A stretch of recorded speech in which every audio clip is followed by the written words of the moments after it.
What inspired you to get into real estate, and what did your first 5 years look like, and did you expect it to go that way? Okay, so I want to give you some points about if you're young, you might not have known a down cycle yet. So, you've been in this high benchmark area where you've been able to get some deals done. I started, I think I knew very early on that I could tell things that worked well and laid out well. And if you go and read the blog, as silly as it sounds, I built with my toys. I like Lincoln Logs, I like director sets. I'm really a girly girl. I love playing with Barbies, and I would put like the high-rise house with the dream camper and the pool and reconfigure, like, this doesn't lay out well. Like, I have to go back and redo it over and over again. And when I started, there was no real estate schools. You had to go and just get a broker's license, right? And there were no computers, there was no data. We got a blue book. Literally, when you bought real estate, you had to look through an enormous blue book. There was no place where you could go and look at listings. And you drove and you looked at things. The markers were still like great schools and trains, and a lot of the markers that there were restaurants. Walkability wasn't as huge a factor because everybody was overparked. Like, the car reigned supreme, and people didn't really have this idea of work, live, and play. My parents were children of the war, and so they were really conscious that we saved our money. And in my house, I was not an indulged child. I heard no a lot. So I had to work for a living, and as I was working and seeing that things weren't working right, I started to save my money. And I became friends with other people who were looking at condo deals. And I would say, well, like, show me your pro forma. And I would look at all the risk, and then the homeowners association fee, and then the taxes. And in my head, my biggest goal at the time was I wanted to be a millionaire before I was 30. Like, in my day of going to school, that was like the benchmark of success. If you could make $1 million before you were 30, you were kind of a made person. And looking at that condo pro forma, I knew, like, I'm not going to get there with that. And then I looked at single family houses, and I'm like, that totally sucks. I'm not going to get there with that either. And then I started looking in Lincoln Park at apartment buildings. And I got a partner. I was at Northwestern, and I met somebody, and he had inherited money, and I had my little saved money, and we bought a 4-flat on an extra wide lot, and we did a lot of the work ourselves, and we got a permit to put a 5th unit in the basement, and we put a Danley 3-car garage across the back, and we bought it for $100, and we sold it at $168. And I was like, whoa, thinking like, this is amazing. And we sold the building, and he said, I really like doing the building with you, and I want to go to medical school. Will you come and do this in Missouri? And I'm like, what? Like, this is never going to happen in Missouri. So I knew right there, like, I'm like dumped at the altar, right? I mean, I wasn't even really dating this guy, but my partner ditched me. He had an amazing experience and ditched me. So I had enough money to do a townhouse on my own, and I thought, okay, well, I'll just take my nest egg and go to the next thing, and now I could live in it and do it. And the bank said, you don't have a job. And I said, if I was a man, you'd give me that loan and you'd allow me to do it, because I'm just going to flip it. And the banker was very nice and said, I'm a banker. If you just come back with a W-2 form, I'll give you the mortgage. Like, you have enough money, everything is fine. And I literally went crying to my car. And I thought, what am I going to do now? So I called, this was in Skokie, Illinois, where my bank was, and I called my friend's father, and I said, Mr. Levitt, can I come and see you? And I explained to him that I needed a job on Monday because I needed in 2 weeks to have a W-2 form so that I could close on my mortgage, and that I would be willing. I needed to make $30,000 in order to get a mortgage. And I was buying something for $82,500 by myself. And so he said, yes, I will, give you a job. I had a job. I went back to my banker at 9 o'clock on Monday, and I basically said, I have a job. I was mad. I was mad because I had knocked it out of the park. He saw my pro forma. And anyway, they put me in outside sales, and I did well. And 90 days later, I went into Mr. Levitt's office and I said, I have my mortgage. And he said, everybody loves you. You're knocking it out of the park. I was selling big packages for corporate sales of Cell One and Ameritech to companies like hospitals, like Evanston Hospital. And they said, well, if you're going to stay, you have to come up with all the leads by yourself. And I was like, okay, no problem. And so I would get a lot of my leads from people where they gave them free fix-it phones, and I just would go and kind of reference them. And I was closing about 400 lines a month and making about $100,000 a year. And I loved it because I got free insurance, a free phone. And when they offered me the job, I said, well, my first job's going to be renovating real estate, and I'll just collect the money and do what I do for you until it doesn't work anymore. And he said, no problem. And one of those lines was Mr. Stephen Fifield. And I'm like, yeah, this is amazing. And he said, well, I am giving everything back to the bank. I cannot have a lot of lines. And I said, it's okay, all we need is 10. And he gave me 10 lines and then proceeded to, get a whole bunch more. And I said, well, actually, I'm really glad that you signed up and this is great, but you're an icon and I want to tell you about apartments. And he said, I know about apartments, but I'm a prolific office developer. And I was like, well, maybe we could just partner up and do a deal. And he's basically patted me on the head and said, you're adorable. And then he asked me for lunch. And so I thought, well, it's better than being fired. I got the commission. I could work on this. And lo and behold, we get married, and he gave everything back. And then we were officing at the Civic Opera building. And basically, I wasn't an office girl, but we bought that building. And I didn't really want to office space, but I recall having a great time with that deal, Steve. And that kind of set everything in motion commercially.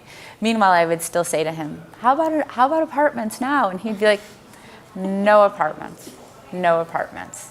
So that's how it all kind of started. That's fantastic. And since then, you've done a few apartments.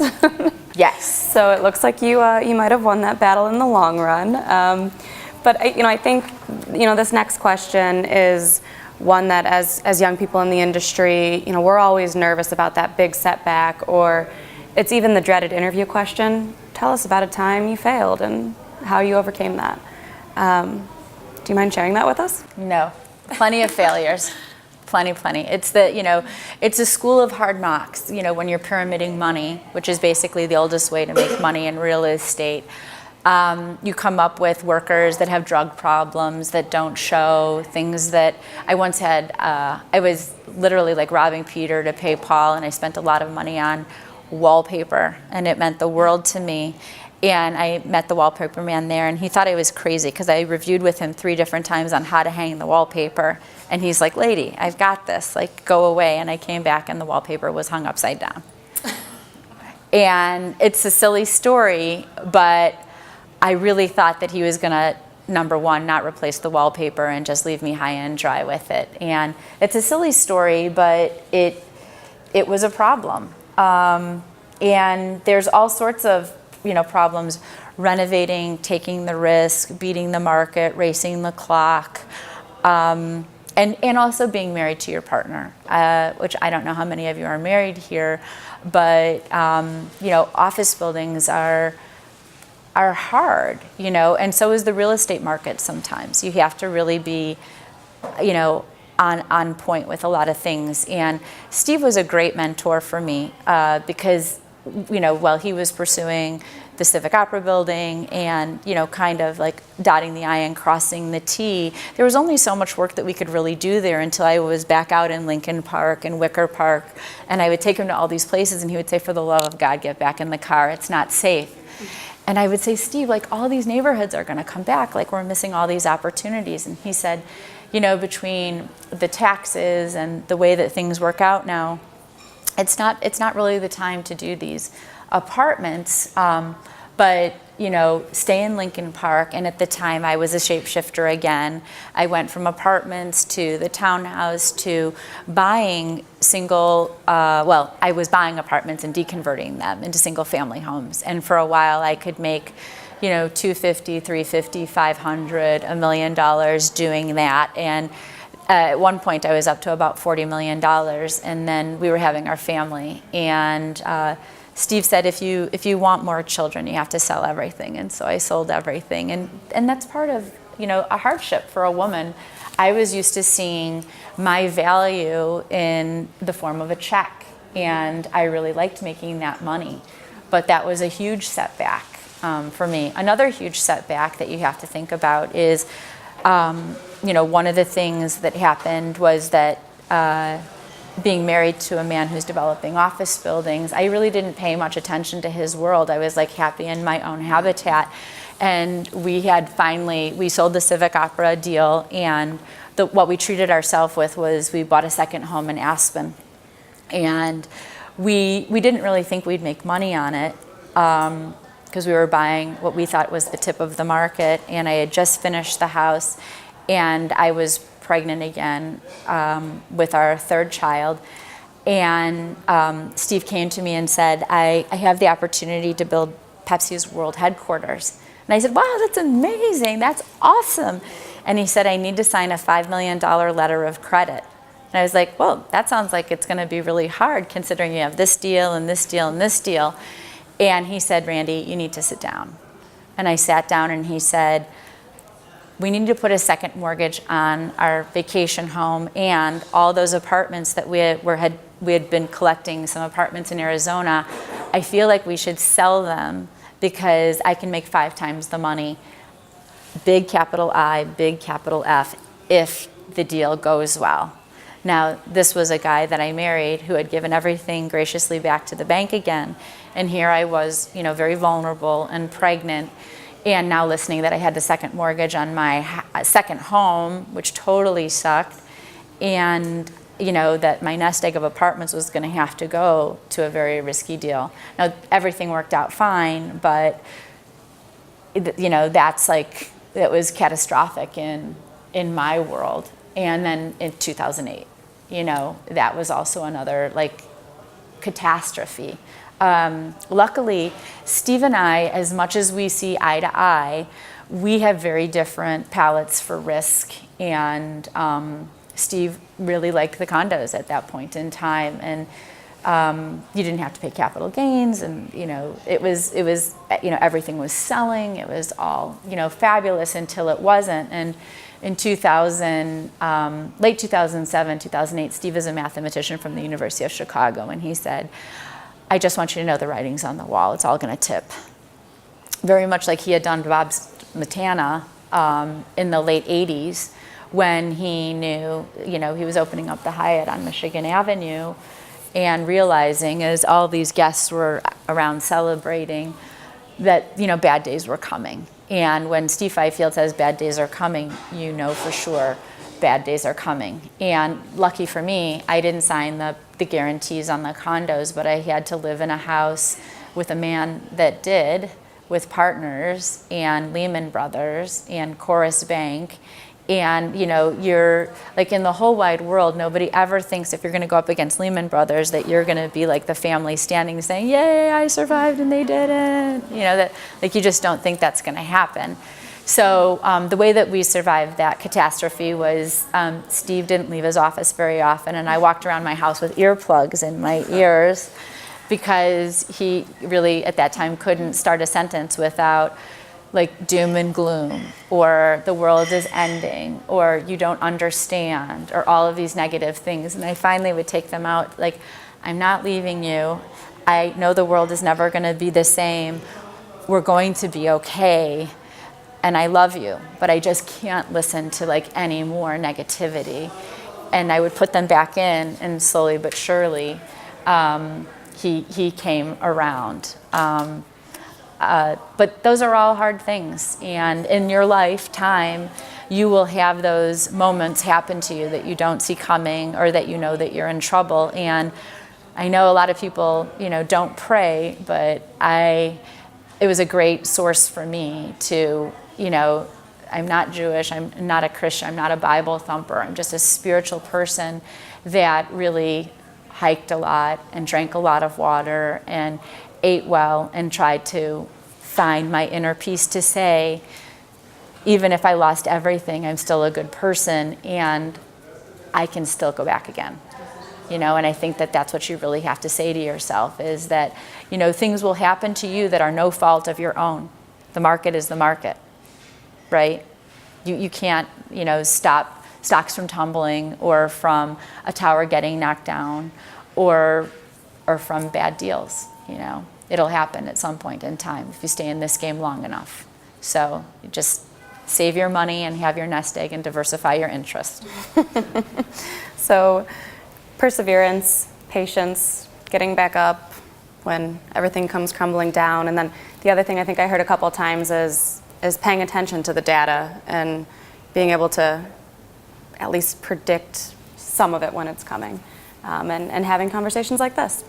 So if it's okay with you, I'm going to jump down to the without the W. That's all right, just so that we can get some of this good stuff in before our time is up. I think it was the groundbreaking for this building? It was the groundbreaking at the Sinclair. So you were quoted with saying, "Without the W, there is no power." And I was just wondering if you could elaborate on that quote and the significance that the women play in your company, in your everyday life, and how it can help us build more balanced, well-balanced and stronger teams in the real estate industry. Yeah, so if you read Forbes magazine, or if you go to any graduate school, they'll talk to you today about diversity, having women on the team. Companies are more profitable, we're nurturers, we feed people, we look at the data, we're very detail-oriented. And I know that when I joined Steve, we definitely had different talents. And that became clear, that we were better together. And I think men and women on teams are better together. I spent a lot of my years at Fifield being on all male teams. And Aaron, what year did you come to Fifield? 8 years ago. 8 years ago.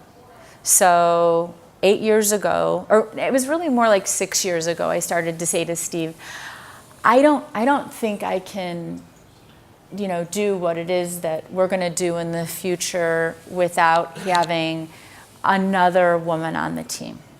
I really need somebody who gets me. I was really, really, really lonely from talking about inspiration and where the market was going.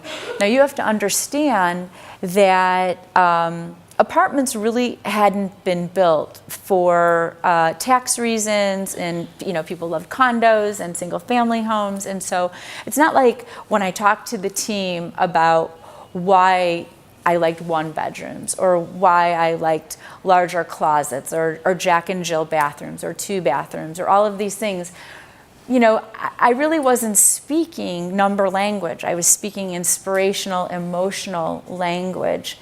And I wanted to continue doing this, but I wanted somebody to hear or to understand me. And so at that time, when we hired Aaron, we were doing a fund. 2007 had happened, and 8 had happened, and we were going to use friends and family money and do a fund of buying assets in Texas, kind of value add play. And we hired Aaron and a male counterpart. And while I didn't vet Aaron or meet her, I was very much her advocate. We lived in California, and the company was run out of Chicago. And how many of you have seen the movie Trading Places? right? So Mortimer and his brother make a bet for $1, and Aaron was my dollar bet, because when, we're developers, like, we're not going to change our stripes, and we were going to do the fund and do the value add, but essentially anybody who knew us said, as soon as that market turns, they're going to go. And I said to Steve, your guy is going to leave because he's a fun guy. And my girl is going to stay because we're going to give her every opportunity to build with us and to learn new. And, looking at her resume and knowing who she was and being with her and all that she valued, I knew she wouldn't leave me. And I knew that she wanted the opportunity to build something and she's very entrepreneurial, she's uber smart. And that when we said we were going to go back, her instinct said, show me, teach me, feed me, give me more. And she's the personality that she'd really do almost anything to make sure the deal closes and that you have the data to do it. And she was just right there, and she has been right there ever since. So, when I started, I had a lady banker, Karen Case, from Private Bank, and I had lady engineers, interior designers that were women, and my W had been in my world. Listen, I love men, and I am very grateful for all the male bankers that love me, and for all of the men that have stood by, and Steve. But in other groundbreakings and at other times in my life, I have wanted to call out the power of the W, and was told it's not the platform to say that kind of thing. And I literally saw calling out the power of the W on a sign on the highway. I swear it was there. When I went back to take a picture of it, it was gone. But I'm going to stand by it that I saw it. And I wrote my speech, and if ever anybody goes back to the Sinclair, my voice was shaking. I was afraid of what the men would think by calling out the power of the W. And I'm sad about that I was afraid, but it was like, no, Patty McHugh wasn't calling it out. Other women, not that there's that many, but they weren't really calling it out. But this was financed by Lindsay and Aaron. And a woman was building the building, Jeannie Bartels, and Patty was a huge advocate. And, all of the people in my world for this particular deal in the Gold Coast, besides Alan Shockman and my husband Steve Fifield and Jim Clemente, the women outnumbered the men. And I had to say it. And today, if you look on any good team, the women are doing it. Emily Johnson, my daughter Alexa. I mean, these are partners that will stand by your side through the end of time, as long as you treat them right, as long as you give them an opportunity, as long as you treat them as their fair equal. They will go above and beyond. And calling out the power of that W, it was the perfect time, and the papers took onto it. And there's not a woman, usually, if I'm sitting on a panel or if I'm at an event, that still doesn't come up and say, thank you. It made a difference that article got published, or that you actually said it, or that you paid homage to it. And God forbid if something happened to Steve, I know that this firm will remain a relevant firm because of the W. And I know that I've had impact because of the W. And having the tenacity and the wherewithal and the business acumen to make the inroads that we have made. Mm-hmm. Yeah, no, I obviously think it's fantastic. And I think some of the characteristics and qualities that you mentioned you saw and still see in Aaron, for example, that's not to say they're not transferable to men, because I think obviously, some of my colleagues are here tonight as well, certainly can demonstrate that capacity in your firm. And it's just about building that well-balanced team, and you coming out and saying that at the groundbreaking, I think, is awesome. So we're short on time, so I'm going to jump down to the real estate section, because I know some people are curious on your thoughts here. Two-part question. Do you have a favorite development that you've worked on, and which one? I'm not asking you to pick a favorite child, just development. And then what new trends have you identified from a renter's need standpoint, nationally, but also specifically here in Chicago? So with renters, my dog is here sleeping in front of my feet. You know, today when you program a building, you need a gym, you need a party room, you need a place for the dog if you can have one. The pool is great, the doorman's essential. Although, you know, we have this Luxe brand apartments that it's not always essential. I like the easy close cabinets, the better finishes. But if you really want to make an impression on people today, I think service is where it's at, and the care and the nurturing, and we incubate and design and program a lot of different buildings in a lot of different places. And we're always telling our leasing people, you know, please let them know about the Pilates machine. And today, you know, or the power plate and why those are beneficial to your health. Today, Sinclair is about as close as you can come to Canyon Ranch living. Between, you can walk to the grocery store and get any healthy food from California, including chia seeds and whatever you want down there. Even homeopathic things are down at that Jewel. And we did about 40 meetings to build this building at the Sinclair, and people thought I represented Jewel because I was such an advocate of wellness in their store. And getting gluten-free food. They finally said, I'm sorry, what is your position with the Jewel Food Store? And I said, I'm actually the developer. You know, we incubated and we had the vision for what we wanted this to be. And between the train and the food store and this Canyon Ranch living. But, you know, there's kind of a recipe, and that's kind of the recipe. But service and, you know, creating an ambiance. You know, there was game night here and all sorts of different sports events, and it becomes your country club. It becomes your place to work, that live, work, and play. When we started that live, work, and play, one of our heads of construction came to me and said, I don't even know what that means. And now, you know, Steve said it's the most oversaid, you know, slogan in the industry. Like we need a new slogan. But we really kind of embrace that work, live, and play. What was the first part of the question? Your favorite. My favorite. So I always say my next one. And that's probably true. I used to think that I was going to run out of places in my heart for the love of the next deal or the next house or the next apartment building, or, you know, but I just don't. I am a bottomless pit of creativity and concepts, and I want to inspire, including Lindsay over here and Aaron, like, oh, you know, don't pay the taxes, come and do a 1031 with me. And I have a small fund of in-place income apartment buildings all over, and, you know, I just love them all, and I do. Alta, I think, was the game changer for Fifield because, again, it was kind of like World War III in my household when Alan Shockman and McHugh came and said, like, if we build 2 towers simultaneously, we could fit in Randy's basketball court.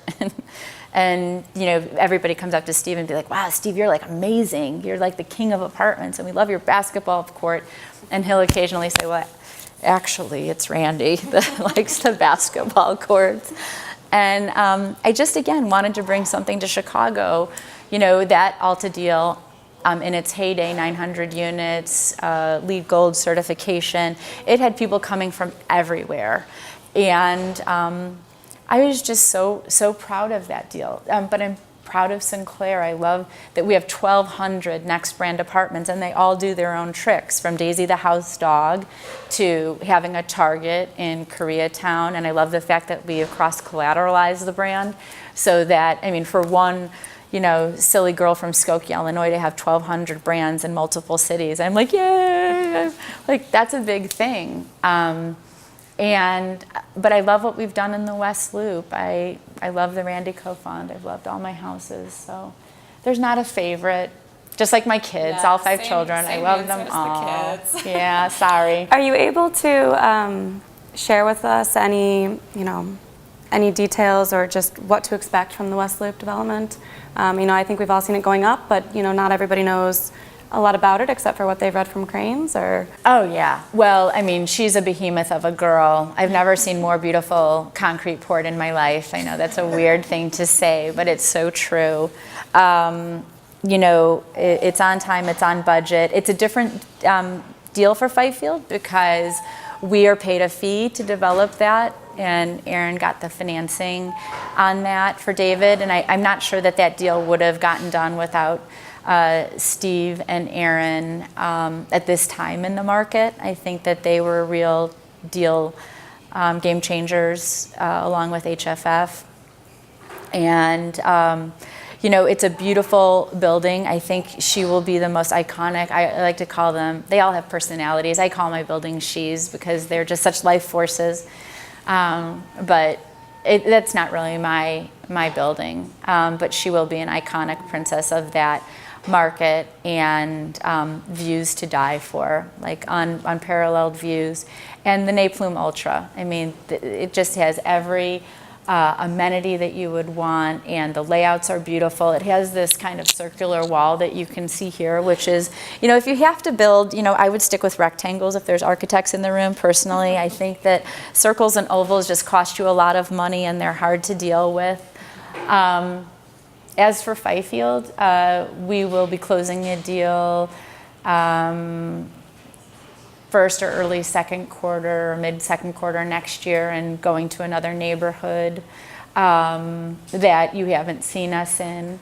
I think you might be seeing us, unfortunately with the mandates that the city has passed due to affordable housing and bonus density, you'll only see us a little bit until it's a 3-year pilot program. And I think that all people are gonna have a tough time making the numbers work on that. The ARO is a 3-year pilot? It's a 3-year test pilot, so that makes it very, very difficult. Affordable housing across the country, I'm still not exactly sure. We were giving a lot of money to affordable housing. Why it's become our job to, in the private sector, provide housing for people that are relying on city funds. So I don't know anybody that's going to challenge that, but I'm still not so sure. And I think all deals in Chicago, whether you're looking at office buildings or retail, which is, it's hard to have that retail component. I said to Lindsay, about 3 years ago, wow, we should just be looking at buying malls and, putting in charter schools and health clubs and making them little cities close to the train, and building apartment buildings on all of the parking lots. And today, that's happening.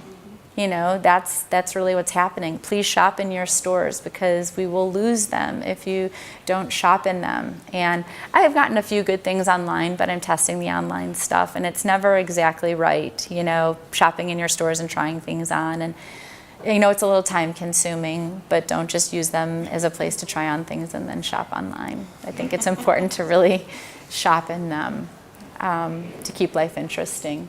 But I think the next 3 years are going to be interesting. But we've been through interesting periods before. It'll be new for all of you in the room who haven't been through 3 or 2 or 1 cycle. But you will make it through, and it will shift. And just like the office building, and just like the house, and just like the division of Randy Co. in place apartments that are in Humboldt Park and in Lincoln Park, if you are a tenacious entrepreneur, you will always, I guarantee you, find something to do. You will always find something to work on and to be interested in. It's an evolution and a journey. It's not a short block.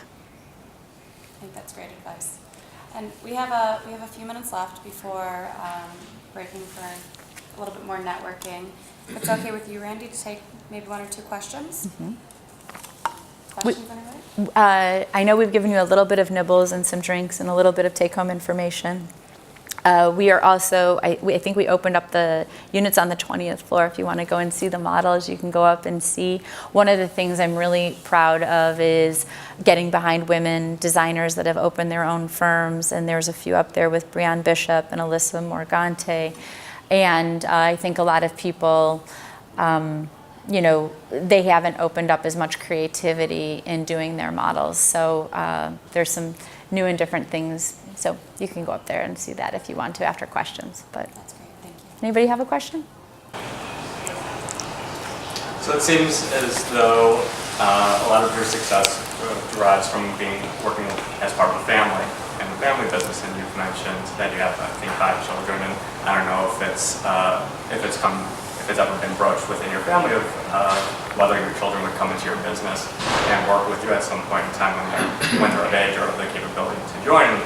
If that is an interest of theirs, and if that has been the case, how have you discussed kind of having an intergenerational family business that kind of iterates off of the success that you and your husband have created, and how have you been able to communicate to the next generation what your interests are for that? So right now, well, we have a nepotism rule, so you cannot be a child and come into the family business. Aaron and Lindsay and the custodians at Fifield will remain the custodians at Fifield. That's how you grow an organization. I have one daughter in the room, and she's looking at going to law school. Not so much to be a lawyer for long. I think that, she has watched me, and she would like to be an entrepreneur. And I think that, that's a seed that we hopefully have planted in all of our children, that you're not really going to be happy working in our family business. And between Steve and my shoes, you need to create your own path. And it should be your journey. Steve's son is an entrepreneur, a successful entrepreneur, and we're so proud of that. And we do have a family office. It does get very hard. Our moves are very strategic at this point. We do a lot of angel investing, and I think that we've enjoyed giving back to with the Fifield Family Labor and Delivery that I hope to see my grandchildren born in. And then we have the Fifield Family Bridge at Lurie's Children.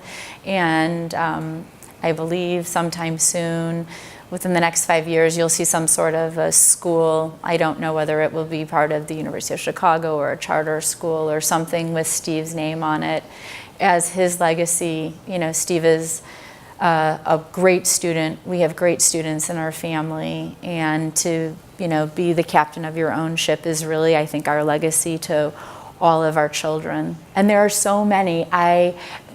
My creative juices, I could probably incubate businesses like probably 1 or 2 a month. Really, I just see, like, in a world where people don't see opportunity, I see all sorts of opportunity. So I don't get in my kids' heads about the opportunities that I see for entrepreneurial businesses, but I kind of let them grow, and we'll see. Although I have to say that we have one daughter that is probably going to stay in Washington. She's graduating from GW, and she works in the real estate business on her own. And I have the Randy Co. Proforma platform, and I thought, oh, that's awesome. We could do a Randy Co. in Washington. But it would have to be hers. She would have to run the Randy Co. I guess it would be Samantha Co. Chris Co., Samantha Co., Alexa Co. What was your biggest challenge building this building? So many NIMBY people.